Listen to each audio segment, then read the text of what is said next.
Everyone wants to be successful when it comes to conducting their media interviews and being interviewed, but it begs the question, how do you define success? What are your goals, and are you certain you don't have false goals?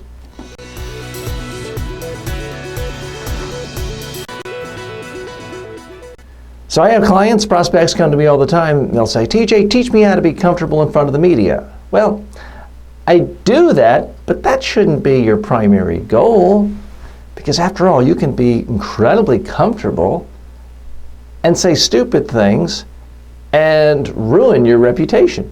Or you can completely fail to communicate the message you want. So simply being comfortable shouldn't be your primary goal.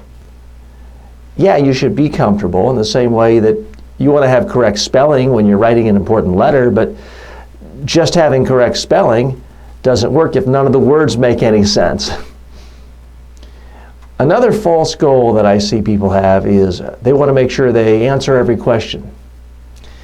Well, it's not that we want to dodge questions from reporters, but you can answer every question thoroughly, logically, in great detail, and never get quoted. What good have you done?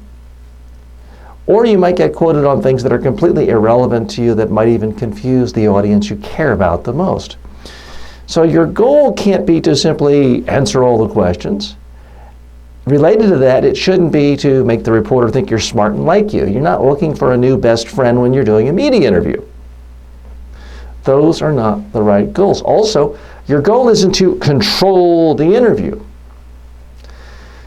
I've never met a reporter who was serious about their job and wanted to be controlled and let anyone control them. Here's the good news. You don't have to control reporters. You don't have to control the interview.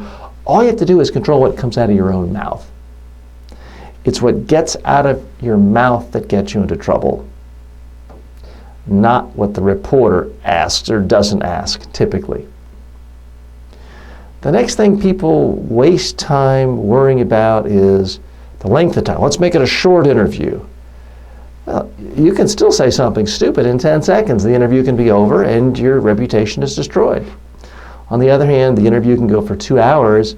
If you have great messages and great sound bites, and you have tons and tons of quotes, you've only helped yourself.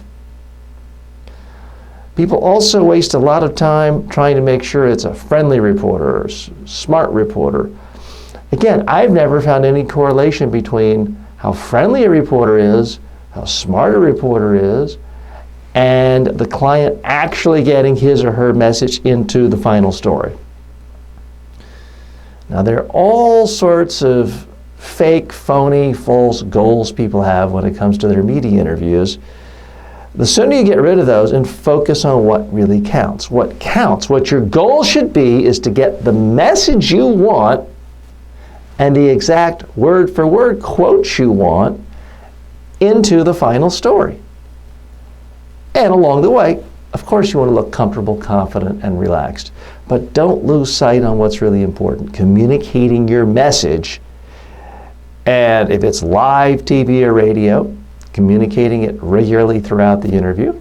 If it's any sort of edited interview, and most interviews these days still are, then it's getting the exact quotes you want on the message you decided into the final story. That's your goal. If you don't know it's your goal, there's no way you'll ever succeed. If you're focusing all your energies on fake, phony goals, you can't be successful. I'm TJ Walker. Thanks for joining us. If you'd like more information on this, if you'd like to actually get trained, you can go to the website linked below for our online training. You can also call us if you're interested in live online training through Skype video or in-person workshops. Thanks.